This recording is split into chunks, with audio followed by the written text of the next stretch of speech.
मैं प्रकाश आपका स्वागत करते हैं आपके अपने करेंट हेवन के यूट्यूब चैनल पर। साथियों, ये साइंस का क्लास यानी कि साइंस में हम लोग डेली 9 बजे रात में यानी कि शाम के समय में 9 बजे हम लोग डेली 30 प्लस क्वेश्चन का टेस्ट करते हैं।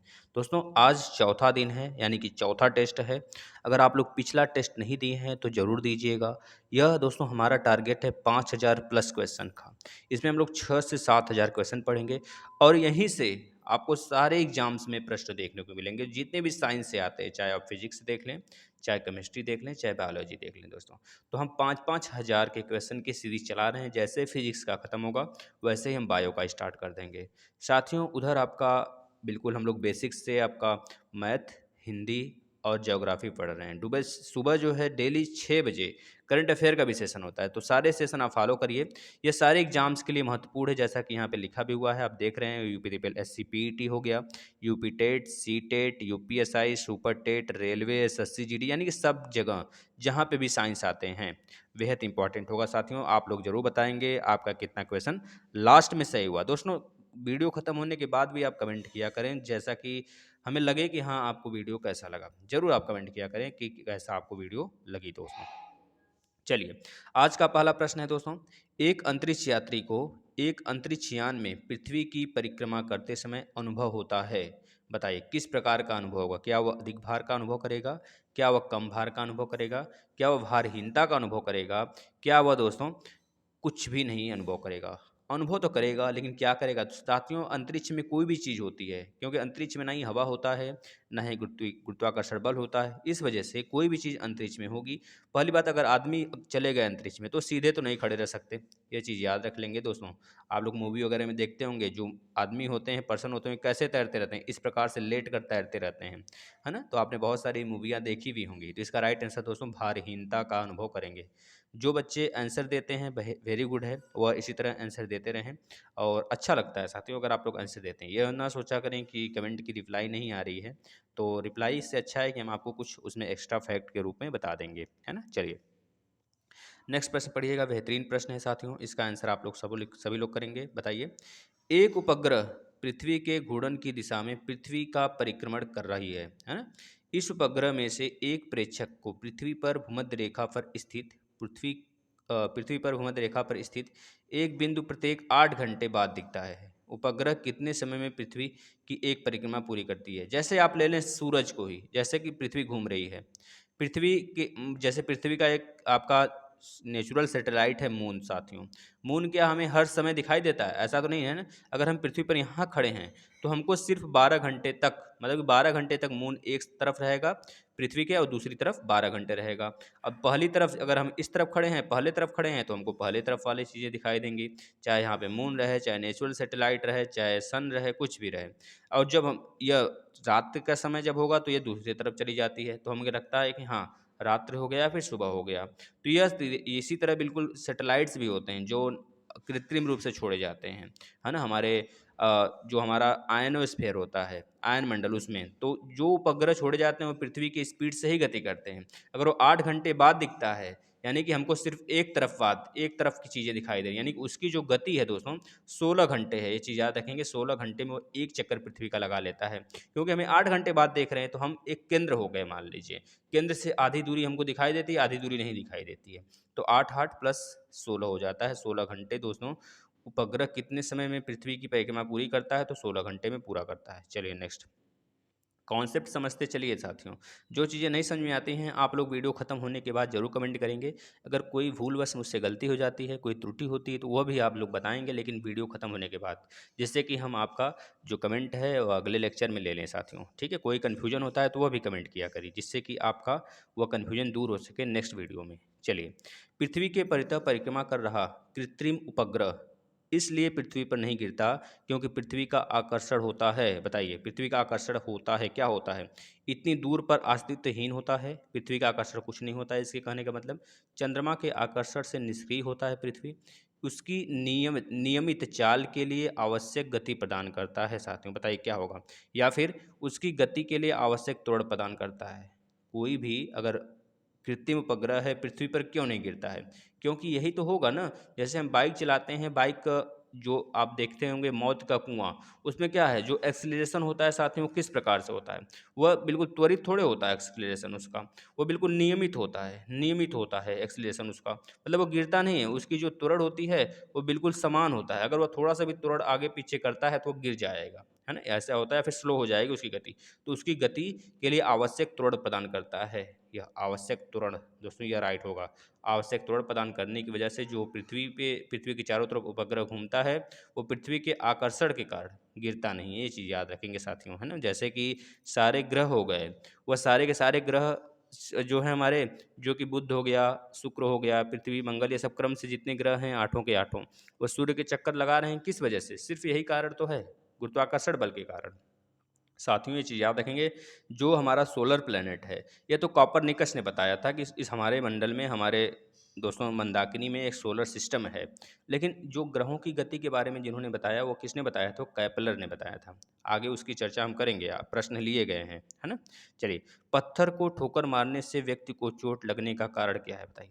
अगर आप पत्थर को मारेंगे भैया, धक्का मारेंगे इसको, तो आपको चोट लगेगी, ये प्रतिक्रिया का नियम है, यानी कि न्यूटन के गति का तृतीय नियम, क्रिया प्रतिक्रिया का नियम। दोस्तों आपको पता होना चाहिए, क्रिया प्रतिक्रिया मतलब जैसे आप नाव चलाते हैं पानी में, तो नाव उतने ही स्पीड से आगे जाएगी जितनी स्पीड से आप उसके पलड़े को लेके पानी को ढकेलेंगे पीछे की तरफ। जैसे आप तैरते हैं, तो तैरना भी एक तृतीय नियम का ही एग्जाम्पल है साथियों, है ना।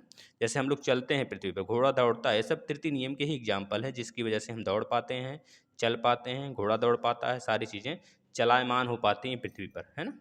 चलिए, निम्न निम्न में से कौन सा आभासी बल है, बताइए कौन सा आभासी बल है। देखिए, बल तो दो प्रकार के होते हैं, एक होता है कांटेक्ट फोर्स, एक होता है नॉन कांटेक्ट फोर्स, है ना। कांटेक्ट फोर्स मतलब जैसे कि मैकेनिकल सारे चीज़ें होंगे, जो कि जैसे हमारे मसल से सारी चीज़ें अगर की जाती हैं, हाथ से टच में कोई चीज़ होती है, तो उसे हम कहते हैं कांटेक्ट फोर्स। नॉन कांटेक्ट का मतलब जैसे कि आपका विद्युत बल हो गया, चुंबकीय बल हो गया, ये सब क्या है, गुरुत्वाकर्षण बल हो गया, ये सब नॉन कांटेक्ट फोर्स हैं साथियों, जो कि किसी संपर्क में नहीं आते हैं लेकिन फिर भी बल लगता है। तो याद रखेंगे, सबसे छोटा बल पृथ्वी पर कौन सा है, तो बताएंगे गुरुत्वीय बल। सबसे मतलब सबसे तुच्छ बल पृथ्वी पर कौन सा है, गुरुत्व बल दोस्तों। सबसे बड़ा यानी कि सबसे तेज आकर्षण करने वाला बल कौन सा है, तो नाभिकीय बल दोस्तों। कौन सा, नाभिकीय बल, याद रखेंगे। एक बात, जो बच्चे कल के वीडियो देखे होंगे उनको पता होगा अभिकेंद्र बल और अपकेंद्र बल क्या होता है। अभिकेंद्र बल का मतलब केंद्र की ओर लगने वाला, अपकेंद्र बल का मतलब होता है केंद्र के बाहर लगने वाला, केंद्र से बाहर लगने वाला। तो अभिकेंद्र मतलब कि जैसे आप साइकिल चलाते हो, मोड़ पे मुड़ जाते हो, है ना। जैसे आप और चीज़ें देख लीजिए, जैसे कि आप क्या करते हो, जैसे आप मान लीजिए दौड़ रहे हो तो दौड़ते वक्त ट्रैक पे आप मूविंग के समय क्या करते हो, ट्रैक की तरफ झुकते हो, है ना। और अपकेंद्र बल में बहुत सारे एग्जाम्पल, जैसे कि दही आप मथते हैं, दही को मथ कर मंठा बनता है, तो मथनी जो काम करती है, जो आपका कपड़े वाली मशीन हो गई, जो कपड़ा धुलती है, वॉशिंग मशीन, वो भी हो गया अपकेंद्र बल का एग्जाम्पल। यानी कि दोस्तों इसे क्या बोलते हैं इंग्लिश में हम लोग, इसे हम इंग्लिश में बोलते हैं दोस्तों, इसे इंग्लिश में क्या बोलते हैं, अभिकेंद्र बल को इंग्लिश में क्या बोलते हैं, और अपकेंद्र बल को क्या बोलते हैं, दोनों चीज़ें आप थोड़ा सा बताएंगे, वरना हम बता रहे हैं, सुनिए। क्या हो जाएगा साथियों, अभिकेंद्र बल का मतलब होता है सेंट्रीफ्यूगल फोर्स। सेंट्रीफ्यूगल और सेंट्रीपिटल होता है, जो सेंट्रीपिटल होते हैं ज़्यादा साथियों, वही आभासी बल होता है हमारा। तो याद रखेंगे, आपका राइट आंसर सी हो जाएगा। अगले पर जो बच्चे अच्छे से बिल्कुल बिना बताए, हमारे बताने से पहले उनको आंसर आ जा रहा है, अगर 30 प्रश्न हैं डेली, अगर आप उसमें से 15 प्लस आंसर कर रहे हैं डेली, क्योंकि हार्ड और लो लेवल और मीडियम लेवल सब कुछ एक साथ हम लेके चल रहे हैं, आप बिल्कुल ना घबराइए। इससे बाहर एक भी क्वेश्चन नहीं जाने वाला है, कोई सा भी एग्जाम दीजिए, 100% गारंटी के साथ कहते हैं साथियों। आप देखिएगा, एग्जाम भी कोई भी अगर आपका लगेगा तो इससे बाहर कोई भी नहीं आएगा साथियों। ये अपना बस टेस्ट कंटिन्यू रखिएगा, डेली दीजिए और लास्ट तक बने रहिए। बताइए, पनडुब्बियों पानी में चलती हैं, जो पनडुब्बियाँ पानी में चलती हैं साथियों, इनके इंजनों में निम्नलिखित में से कौन सा ईंधन यूज होता है, दोस्तों डीजल इंजन यूज होगा, बस ये चीज़ याद रखेंगे। जो भी मोटर्स व्हीकल्स होते हैं उसमें डीजल इंजन ही मैक्सिमम यूज होता है, जो भारी मोटर व्हीकल्स होते हैं, है ना, हैवी मोटर व्हीकल्स, जैसे कि ट्रक हो गया, जैसे कि हवाई जहाज़ होते हैं, उसमें भी डीजल ही यूज होता है। याद रखेंगे साथियों, क्योंकि उसका इंजन बहुत ही सॉफ्ट होता है ना। तो अलग अलग डीजल होते हैं, जैसे कि बिल्कुल पानी की तरह होता है, बिल्कुल कलीजिए की, हाँ, ट्रांसपेरेंट के रूप में काम करता है, ट्रांसपेरेंट के रूप में होता है, जो हवाई जहाज़ वाला डीजल होता है। थोड़ा सा उससे गाढ़ा हो जाता है हम लोग का ट्रक वाला हो गया, है ना। जो आपका पनडुब्बी है उसका हो गया, ये सब थोड़ा सा हवाई जहाज़ से थोड़ा सा लो लेवल के होते हैं ना डीजल, लेकिन डीजल ही यूज होता है, ये चीज़ याद रखें, इसका राइट आंसर डीजल होगा। नेक्स्ट एक चीज़ बताएंगे, जैसे हम लोग दो चीज़ें यूज करते हैं दोस्तों, octane number, cetane number. Octane number जो होता है पेट्रोल वाले गाड़ियों को चेक करने के लिए होता है, पेट्रोल कितना क्लियर है, कितना साफ है, कितना शुद्ध है। और जो सीटेन नंबर होता है साथियों, सीटेन नंबर यह किसको शुद्ध करने, शुद्धता किसकी चेक करता है साथियों, तो बताएंगे यस चेक करता है डीजल की। तो सीटेन ऑक्टेन ये दोनों चीज़ याद रखेंगे। नेक्स्ट, दूध को मथने पर क्रीम अलग हो जाता है, इसका कारण है, अभी तो बताया गया, अपकेंद्र बल, यानी कि थर्मो। दोस्तों बताएंगे, देखिए अभिकेंद्र बल और अपेकेंद्र बल में आप बहुत कन्फ्यूज होते हैं ना। अभिकेंद्र बल का मतलब जो कि हमारे केंद्र की तरफ लगता है, और केंद्र के बाहर अपकेंद्र बल। तो अपकेंद्र बल का ही एग्जाम्पल है मथनी से दूध को मथना, ये चीज़ याद रखेंगे साथियों, है ना। चलिए अगले प्रश्न की तरफ चलते हैं। न्यूटन का पहला गति का नियम, गति नियम संकल्पना देता है, किसका संकल्पना देता है साथियों। आपको पता है जो गति का पहला नियम है न्यूटन का, वही है जड़त्व का नियम, और यही जड़त्व का नियम होता है गैलीलियो का नियम। गैलीलियो का नियम दोस्तों, गैलीलियो एक साइंटिस्ट हैं, आपको पता होना चाहिए। जो प्रथम नियम है या फिर प्रथम गति का नियम है या फिर गैलीलियो के जड़त्व का नियम है, वह यह कहता है अगर कोई वस्तु स्थिर है तो वह तब तक स्थिर रहेगी जब तक उस पर बाह्य फोर्स न लगाया जाए, या फिर अगर कोई वस्तु गतिमान है तो वह तब तक गतिमान रहेगी जब तक उस पर कोई बाह्य बल से उसको रोका न जाए। जैसे साइकिल का एग्जाम्पल ले लीजिए, जैसे आप पैडल से साइकिल चलाते हो तो साइकिल आगे जाती है, जब ब्रेक लगाते हो तो साइकिल रुकती है। वह तो अलग बात है कि आप ब्रेक नहीं लगाओगे, तो अगर पैडल नहीं मार रहे हो, ब्रेक नहीं लगाओगे, तब भी साइकिल रुक जाएगी, तब भी वहाँ भी तो एक फोर्स लगता है, बाय फोर्स, जो आपको दिखाई नहीं देता है, घर्षण, फ्रिक्शन, या फॉर फ्रिक्शन, फ्रिक्शन बल लगता है आपके पहियों में, इसकी वजह से रुक जाती है। लेकिन अगर यही चीज़ अगर अंतरिक्ष में होते तो कभी नहीं रुकते, आप चलते चले जाते, चलते चले जाते, लाइफ टाइम चलते रहते, जब तक अंतरिक्ष वगैरह तब तक आप चलते रहते, आपको कोई नहीं रोकता। चलिए नेक्स्ट,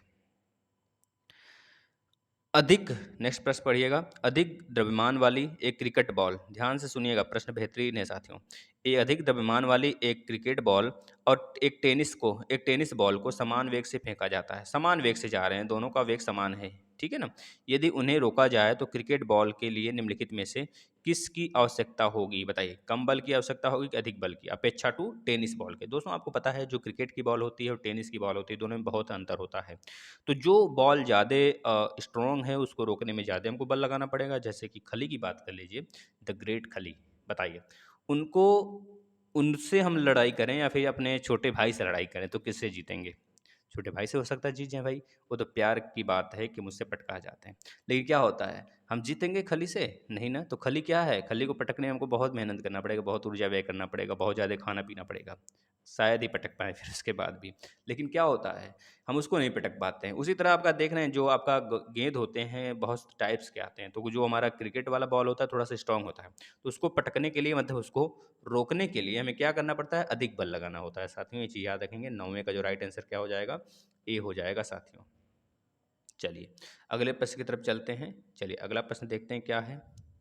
नेक्स्ट, नेक्स्ट प्रश्न देखिएगा साथियों। घड़ी का कुंडलिक, कुंडलिक दोस्तों यहाँ पे कुंडलिक जो कमानी होती है, जो अंदर सुई होती है, उसे कुंडलिक बोला जाता है। तो जो कुंडलिक कमानी होती है में ऊर्जा होती है, किस प्रकार की ऊर्जा होती है, बताइए, बताइए साथियों किस प्रकार की ऊर्जा होती है। तो बता देंगे उसमें कौन सी ऊर्जा होती है साथियों। जो आपकी कुंडलिक कमानी होती है साथियों, उसमें कौन सी ऊर्जा होती है, तो आप बता देंगे बी, यानी कि स्थितिज ऊर्जा होती है। स्थितिज ऊर्जा एक गतिज ऊर्जा, काइनेटिक एनर्जी।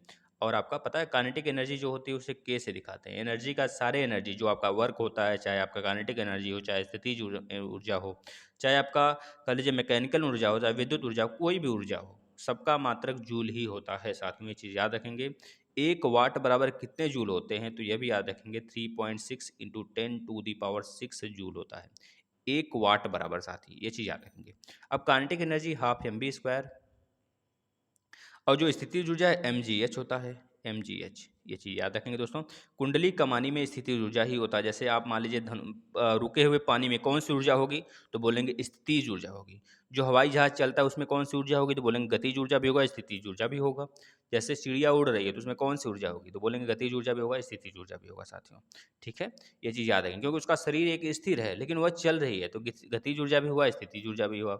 सेम उसी प्रकार से वायुयान भी होगा। लेकिन अगर कोई पानी बह रहा है, नदी का पानी, तो उसमें केवल और केवल स्थितिज ऊर्जा होगा। लेकिन अगर कोई पानी पॉन्ड है, तालाब है, उसमें पानी रुका हुआ है, जमा हुआ है, तो उसमें केवल स्थितिज ऊर्जा होगा।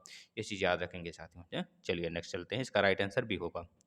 यदि किसी वस्तु का वेग 3 गुना बढ़ा दिया जाए तो इसकी गतिज ऊर्जा हो जाएगी, बताइए। यह तो बेहतरीन प्रश्न है। जैसे हम कोई प्रश्न लेते हैं, हाफ एम बी स्क्वायर बोला जा रहा है, उसका वेग 3 गुना बढ़ा दिया जाए, ये के बराबर है काइनेटिक एनर्जी के ई के बराबर। अगर वी को हम 3 गुना बढ़ा देते हैं, मतलब 3 बी स्क्वायर कर दें, तो क्या हो जाएगा, 9 वी स्क्वायर हो जाएगा, 9 वी स्क्वायर। अब बताइए 9 वी यानी कि अगर इसमें हम 9 से गुणा कर दें तो यह 9 वी स्क्वायर के बराबर होगा ना, यही तो है पूरा का पूरा भी। अब इसको हम क्या कहेंगे, 9 गुना हो गया साथियों। यानी कि पहले हमारा 1 गुना था, 1 से कितना हो गया, 9 का रेशियो हो गया। पहले काइनेटिक एनर्जी 1 था, अब बाद में 9 गुना बढ़ गया, तो यानी कि राइट आंसर आपका सी हो जाएगा। ये ऐसे ही प्रश्न आते रहते हैं हमेशा। निम्नलिखित में से कौन सा ऊर्जा का प्राकृतिक स्रोत नहीं है, बताइए। ऊर्जा का प्राकृतिक स्रोत नहीं यानी कि नेचुरल रिसोर्स नहीं है, बताइए कौन सा। विद्युत है जी, विद्युत कहाँ से हो जाएगा, पहले ही हमको दिख गया विद्युत होगा। विद्युत हम लोग तो बहुत ज़्यादा टरबाइन से, वायु से, यानी कि आपका विंड एनर्जी से हो गया, आपके जो आपके टाइड एनर्जी हो गया, है ना, जो हमारा हो गया सूर्य एनर्जी हो गया, कोयला वाला एनर्जी यानी कि आपका न्यूक्लियस एनर्जी हो गए, एटॉमिक एनर्जी, इन सब से हम विद्युत ऊर्जा प्राप्त करते हैं, है ना। लेकिन जो यह तीनों चीज़ें हैं, ये देख रहे हैं, लकड़ी हो गया, क्या नेचुरल नहीं है, क्या लकड़ी नेचुरल है, कोयला नेचुरल है, सूर्य नेचुरल तो है ही। तो राइट आंसर आपका दोस्तों क्या होगा, ए क्या है हमारा, नेचुरल स्रोत नहीं है ऊर्जा का। नेक्स्ट, कार्बोरेटर का उपयोग होता है दोस्तों। देखिए कार्बोरेटर हमारा पेट्रोल वाले इंजन में लगा होता है साथियों। पेट्रोल वाले इंजन में कार्बोरेटर का सिर्फ एक मकसद होता है लगाने में, कि जो पेट्रोल और हवा का मिश्रित अनुपात होता है वह समान बना रहे, बस यही कारण होता है। इस वजह से हमें कार्बोरेटर का यूज किस में करते हैं, पेट्रोल के साथ हवा को मिश्रित करने में किया जाता है, पेट्रोल वाले इंजन में। इसका राइट आंसर बी होगा। नेक्स्ट प्रश्न, किसकी प्रणाली में कणों का भार केंद्रित होने वाले बिंदु को कहते हैं, किसकी प्रणाली में कणों का भार केंद्रित होने वाले बिंदु को कहते हैं, बताइए क्या कहते हैं दोस्तों। ये तो बेहद आसान प्रश्न है, देखते ही आप लोग बता देंगे। बताइए किसकी प्रणाली में कहते हैं दोस्तों, किस प्रणाली में, किसकी नहीं, यहाँ पे किस कर लीजिए, यह की वाला पोर्शन जो यहाँ पे लिखा गया उसको हटा दीजिए आप, किस प्रणाली में। अब इसको पढ़िए, अब सही है, अब सही लगेगा पढ़ने में। किस प्रणाली में कणों का भार केंद्रित होने वाले बिंदु को कहते हैं, किसी प्रणाली, यहाँ पे किसी होगा, किसी प्रणाली में, बताइए आप।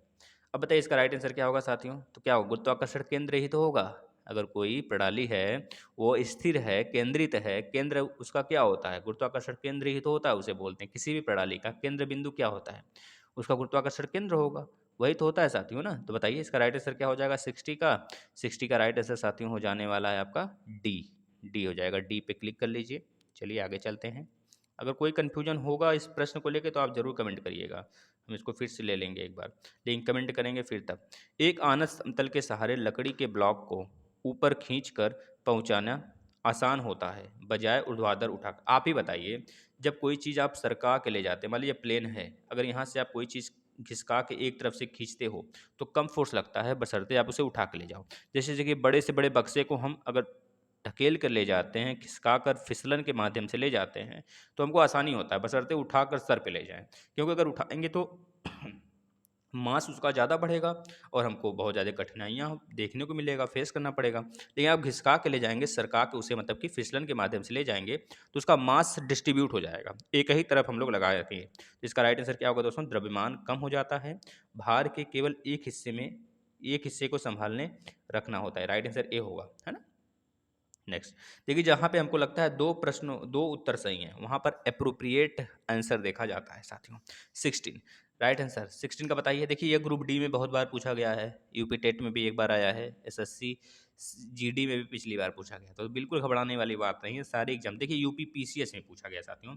हम किसी दिन आपको जिसके माध्यम से हम कराते हैं, जहाँ से क्वेश्चन, वही बुक हम आपको दिखाएंगे बोर्ड पे आके, है ना। तो पहले आप इसका आंसर बताएं, 16 का राइट आंसर क्या हो जाने वाला है, बताइए। देखिए 1 ग्राम और 4 ग्राम द्रव्यमान के दो वस्तुओं की एक ही गतिज ऊर्जा से गति कर रही है। गतिज ऊर्जा दोनों का समान है, तो हम मान लेते हैं एक के बराबर हाफ m1 v1 का स्क्वायर बराबर m2 v2 का स्क्वायर, है ना। 1/2 यहाँ पे भी रहेगा, 1/2 कैंसिल हो गया। तो बताइए m1/m2 बराबर क्या होगा, v1 का स्क्वायर, सॉरी v2 का स्क्वायर बटे v1 का स्क्वायर, यही तो होगा।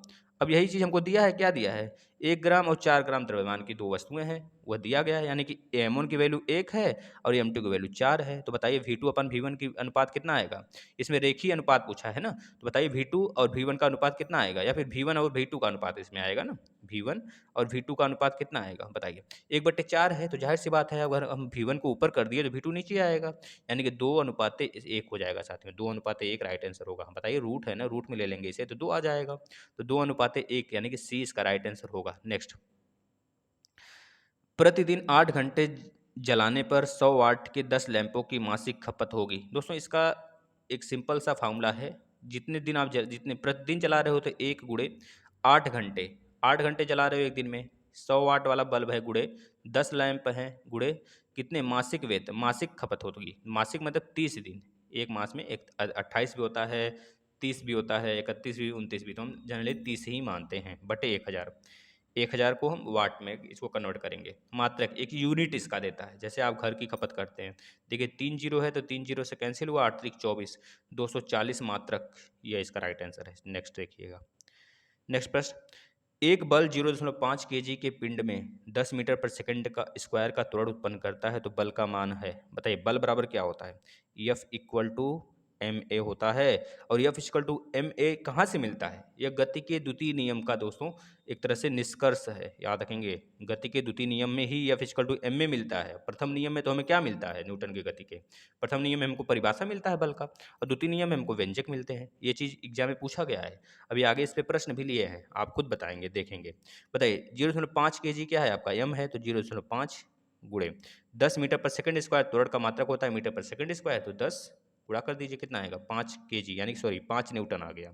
5 न्यूटन के या फिर 5 केजी मीटर पर सेकंड स्क्वायर, दोनों आंसर होगा, है ना। तो हम न्यूटन जानते हैं, न्यूटन में आंसर भी दिया है तो न्यूटन यानी 5 Newton A is right answer दोस्तों। नेक्स्ट, किसी भी प्रश्न से रिलेटेड कोई भी कन्फ्यूजन है तो आपको 10 बार आगाह करते हैं दोस्तों, आप कन्फ्यूजन उसको दूर करेंगे नेक्स्ट क्लास में। पहले आप कमेंट करेंगे, ठीक है ना। इसके बाद एक गेंद को 36 से किस कोण पर फेंके कि वह अधिकतम 36 दूरी तय करें। देखिए यहाँ पे 36 थोड़ा सा रॉन्ग लिखा गया है, इसको आप थोड़ा सा निगलेक्ट करेंगे, लेकिन 36 यह सही लिखा गया है। देखिए 36 से किस कोण पर फेंकें कि वह अधिकतम दूरी तय करे। बताइए अगर आप किसी भी आनत तल से, किसी भी समतल तल से किसी भी वस्तु को फेंकते हैं तो यह याद रखिएगा, अगर 45 डिग्री पे फेंकेंगे तो अधिकतम दूरी तय करेगी साथियों, यानी कि 45 डिग्री राइट आंसर होगा। बस नेक्स्ट, अगर बोला जाता है किसी पिंड को किस कोण से फेंकें कि वह उसी जगह आके गिरे दोस्तों, तो 90 डिग्री याद रखेंगे। 90 डिग्री फेंकेंगे उसी जगह आके गिरेगा, अन्यथा उसी जगह तो गिरता नहीं है, थोड़ा सा साइड इधर उधर हो जाता है, लेकिन सबसे नज़दीक गिरता है, जहाँ से फेंका जाता है उसके सबसे नज़दीक 90 डिग्री वाला होता है। नेक्स्ट, तुल्यकालिक उपग्रह के परिक्रमण की अवधि होती है दोस्तों, कोई भी उपग्रह हो, कोई भी उपग्रह हो, सैटेलाइट्स नेचुरल हों या फिर आपके कह लीजिए कि कृत्रिम यानी कि प्राकृतिक वाला जो हो, या फिर कृत्रिम रूप से जो हम लोग सैटेलाइट लॉन्च करते हैं। अगर अर्थ के सापेक्ष, अर्थ के साथ कोई भी सैटेलाइट घूमती है तो अर्थ दोस्तों 24 घंटे में एक चक्कर कंप्लीट करती है, यानी कि इसका जो अगर बोलते हैं दोस्तों इसका घूर्णन गति, यानी कि घूर्णन मतलब कि रोटेशन गति, जो रोटेशन गति होती है जिससे कि दिन और रात होता है, रिवॉल्यूशन जो कि सन के अराउंड करती है, तो उससे क्या होता है दोस्तों ऋतुओं के परिवर्तन होते हैं, मौसम परिवर्तन होता है। तो याद रखेंगे रोटेशन इसका 24 घंटे में यह अपना एक दिन कंप्लीट करती है साथियों, याद रखें इसका रोटेशन 24 घंटे के बराबर यानी एक दिन के बराबर होता है, तो राइट आंसर सी होगा। अगर मून की बात करें दोस्तों, मून अर्थ का कितने घंटे में मतलब घूम लेता है, कितने दिन में घूम लेता है, तो बताएंगे 27.8, यानी कि 28 दिन आप मान के चलेंगे। 28वां दिन जो होता है लास्टवां दिन, उस समय पूर्णिमा, पूर्णिमा होता है नहीं अमावस्या होता है, पूरी काली रात होती है। और किसी भी महीने के पहले दिन दोस्तों क्या होता है, पूर्णिमा होता है, पूरा उजाला होता है रात में, है ना, चंद्रमा की वजह से। नेक्स्ट, यह बेहतरीन प्रश्न है दोस्तों, इस तरह के प्रश्न आते हैं। नितिन सवेरे सवेरे गंगा नदी में स्नान कर रहा था, अचानक वह तैरने लगा। नितिन पानी में तैरता है, यह गति के किस सिद्धांत पर कार्य करेगा साथियों। गति का तीसरा नियम भाई, क्रिया प्रतिक्रिया के नियम। कोई आदमी तभी आगे तैर पाएगा जब वो पीछे की तरफ धकेलेगा जितने पानी को, तो याद रखेंगे गति के तृतीय नियम पर यह डिपेंड होगा साथियों, है ना। चलिए नेक्स्ट, आकाश में उड़ते पक्षी में होती है। देखिए अभी हमने बताया था, अभी तुरंत इसके पहले अगर जो बच्चा स्टार्टिंग से देख रहा है वो पहला या दूसरे प्रश्न में आया था ऐसा क्वेश्चन, तो हम बताए थे दोस्तों, आकाश में अगर कोई पक्षी उड़ती है तो उसमें स्थितिज ऊर्जा भी होता है, काइनेटिक एनर्जी यानी कि आपका गतिज ऊर्जा भी होता है, यानी कि जो आपका एच होगा और के होगा, दोनों होगा साथियों, याद रखेंगे। स्थितिज ऊर्जा मतलब कि mgh, और गतिज ऊर्जा का मतलब हाफ mv², ये चीज़ याद रखेंगे साथियों। यह मोमेंट होता है एम भी, ये क्या है मोमेंटम, मोमेंटम mv² होता है। अगर हम बोलेंगे इम्पल्स बराबर क्या होगा तो एफ इंटू टी बोलेंगे, डेल्टा टी। अगर बोलेंगे आवेग, आवेग बराबर सॉरी संवेग बराबर क्या होगा दोस्तों? तो बोलेंगे संवेग बराबर होता है सर m इंटू वी। तो इसका राइट आंसर दोस्तों क्या होगा? डी होगा, डी, याद रखेंगे डी। नेक्स्ट, किसी उपग्रह में किसी अंतरिक्ष यात्री द्वारा गिराया गया चम्मच क्या करेगा? बताइए चम्मच क्या करेगा? अगर हम वहाँ पे गिरा दिए, ना ही वहाँ पे गुरुत्व बल है, ना ही वहाँ पे कोई संकेतक बल है, ना ही वहाँ पे कोई हवा है, ना ही कोई पताई है, कुछ नहीं है, हवा पताई नहीं है, तो क्या होगा साथियों बताइए? किसी उपग्रह में किसी अंतरिक्ष यात्री द्वारा गिराया गया चम्मच क्या होगा? घूमेगा, तैरेगा भाई, अपना क्या करेगा? अपना परिक्रमा करेगा, जहाँ पे अगर जिस भी उपग्रह में गिर रहा है उस उपग्रह के चारों तरफ घूमने लगेगा, मतलब उपग्रह की गति का अनुसरण करने लगता है साथियों। जिस प्रकार से कोई भी ग्रह होता है, ग्रह के चारों तरफ जो उपग्रह होते हैं, कृत्रिम हो चाहे नेचुरल हो, तो वह क्या करते हैं? अपना घूमने लगते हैं उसके चारों तरफ। इसी प्रकार से चम्मच गिराएं, चाहे आप जो भी चीज़ गिराएं, चाहे आप खुद गिर जाएं, आप भी तैरने लगेंगे ग्रह के चारों तरफ, यह याद रखेंगे। नेक्स्ट, निम्नलिखित में से कौन सा बल क्षयकारी बल है? साथियों हमने आपको बताया था अभी तुरंत कि जो बल सबसे अधिक ताकतवर होता है उसे बोलते हैं कौन सा? नाभिकीय बल। नाभिकीय बल यानी कि 10⁻39 बराबर होता है सबसे कम बल 1। अगर गुरुत्व बल आपका 1 है तो देख लीजिए नाभिकीय बल इतना ज़्यादा होता है, मतलब कितना ज़्यादा है साथियों, समझे? अगर हम गुरुत्व बल को 10 मान लें तो जो नाभिकीय बल है आपका कितना हो जाएगा? देख लीजिए, 10 का गुणा कर दीजिए इसमें, 10⁻40 यह हो जाता है साथियों। देख रहे हैं कितना गुना, मतलब इसका समझ रहे हैं 40 गुना सीधे, 40 गुना, 40 गुना क्या, 40 गुना नहीं दोस्तों, 40 नहीं, 10⁻39 गुना, इतना ज़्यादा होता है, समझ रहे हैं कि नहीं? सबसे तुच्छ बल आपका गुरुत्व बल होता है, सबसे स्ट्रॉन्ग बल होता है दोस्तों नाभिकीय बल। तो इसमें पूछा गया क्षयकारी बल कौन सा है, तो क्षयकारी बल इसमें कौन सा होगा? फ्रिक्शन, फ्रिक्शन यानी घर्षण बल दोस्तों, ये क्षयकारी बल होता है, इसको याद रखेंगे। यही सबसे क्षयकारी, मतलब कि आप जब चलते हैं तो यह क्षयकारी होता है। जब कोई वस्तु रुकी हुई है तो उस पर घर्षण बल सबसे ज़्यादा लगता है। जब कोई वस्तु चल रही है तो जो हमारा ग्रिप बनते हैं, ग्रिप्स, जैसे इस प्रकार के ग्रिप बने होते हैं, घर्षण आप अगर माइक्रोस्कोप से देखेंगे तो ज़मीन पर इस प्रकार से आपको दिखेगा। इस ग्रिप को अगर हम तोड़ देते हैं तो हम आगे जा पाते हैं, इस ग्रिप को नहीं तोड़ पाएंगे तो कोई वस्तु रुक जाती है। तो उसी को बोलते हैं घर्षण सबसे ज़्यादा कहाँ पे होगा? जब कोई वस्तु रुका है तब घर्षण सबसे ज़्यादा होगा।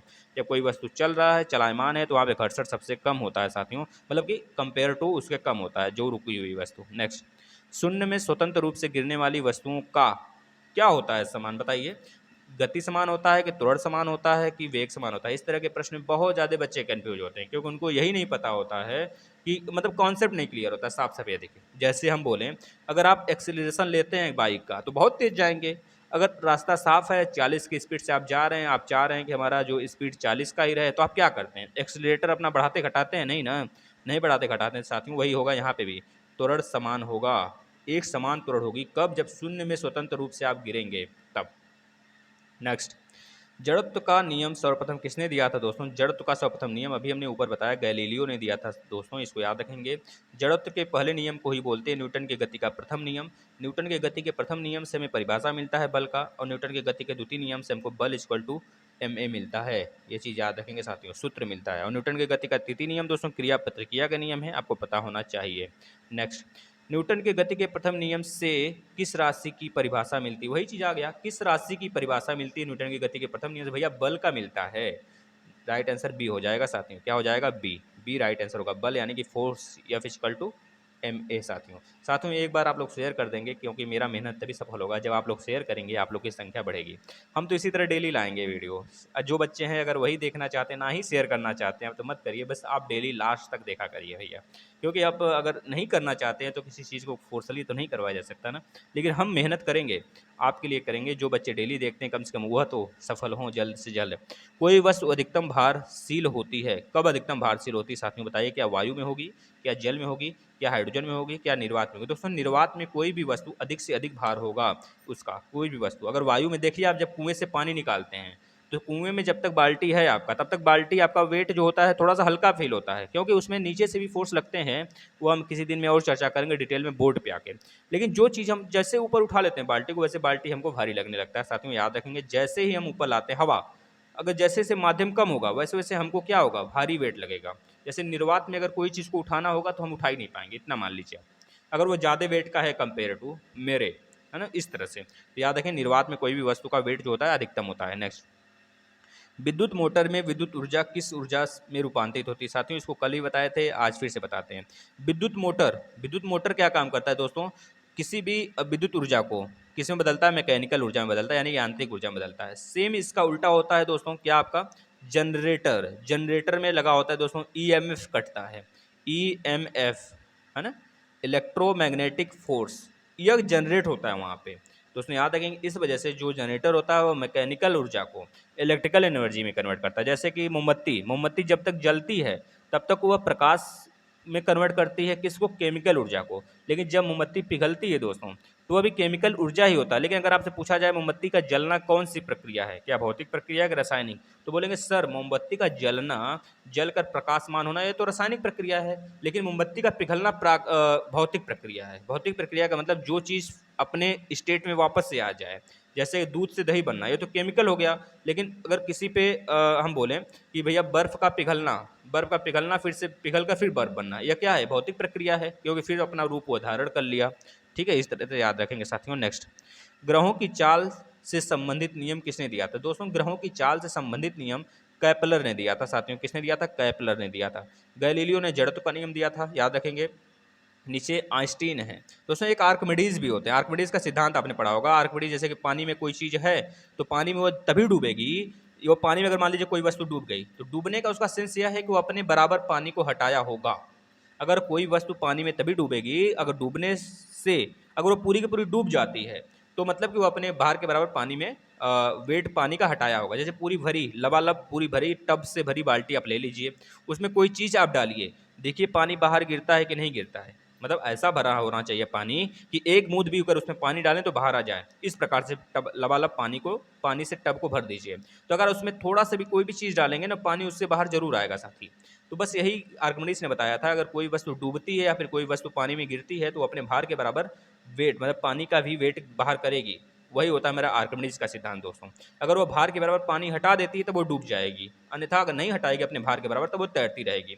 यही आर्किमिडीज का सिद्धांत था साथियों। देखिए इसमें पूछा गया आपका क्या कि ग्रहों की चाल संबंधित है तो कैपलर बता देंगे ए। एक यहाँ पे कॉपरनिकस भी हैं दोस्तों। कॉपरनिकस ने बताया था सौरमंडल प्रणाली, सौरमंडल प्रणाली यानी कि सोलर सिस्टम का डिस्कवर किसने किया था दोस्तों? यह आइंस्टीन, आपको बता है E=mc², mc², यह नियम दिए थे दोस्तों, सापेक्षिकता का सिद्धांत। नेक्स्ट, शुष्क बैटरी सेल में कौन सी ऊर्जा होती है? साथियों शुष्क बैटरी सेल में रासायनिक ऊर्जा होती है। कौन सी रासायनिक ऊर्जा? पवन ऊर्जा नहीं होती, प्रकाश ऊर्जा नहीं होती, गुरुत्व ऊर्जा नहीं होती, रासायनिक ऊर्जा होता है, केमिकल एनर्जी होता है शुष्क बैटरी सेल में। बैटरी जो काम करती है केमिकल एनर्जी को लाइट एनर्जी में बदलती है, आपको पता होना चाहिए। जैसे बैटरी आप क्या करते हो, लगाते हो, बैटरी लगा के टॉर्च जला लिए तो क्या किया बैटरी, वहाँ पर केमिकल ऊर्जा को तुरंत लाइट एनर्जी में बदल दिया दोस्तों। तो याद रखेंगे यह दोस्तों 31 के 31 प्रश्न डेली होते हैं। अगर आप ये सेशन डेली देखना चाहते हैं दोस्तों बिल्कुल फ्री में, इसका पीडीएफ आपको टेलीग्राम पे मिल जाएगा। पिछले 3 टेस्टों का पीडीएफ दे दिया गया है। सुबह 6 बजे का जो क्लास होता है उसका भी पीडीएफ दे दिया जाता है। तो आप डेली के डेली सारे क्लास फॉलो करिए साथियों। अभी इस समय क्लासेस थोड़े 2 ही या 3 आ रहे हैं तो बिल्कुल मत घबराइए, ये क्लास रेगुलर कर दिया जाएगा, क्योंकि थोड़ा सा मेरा कुछ प्रॉब्लम्स चल रहा है साथियों। इस वजह से ये क्लास डेली जो आपका ज्योग्राफी का नहीं आ पा रहा है वो आएगा। करीब 15 से 20 क्लास हो चुके हैं, आप लोग उससे पहले देख लें, और क्लासेस तो आएंगे। ठीक है, चलिए अगर आपको वीडियो सेशन अच्छा लगा तो जरूर से जरूर शेयर करिएगा, लाइक बेल आइकन पे क्लिक करना नहीं भूलेंगे साथियों, है ना। चलिए नेक्स्ट मिलते हैं कल। धन्यवाद साथियों।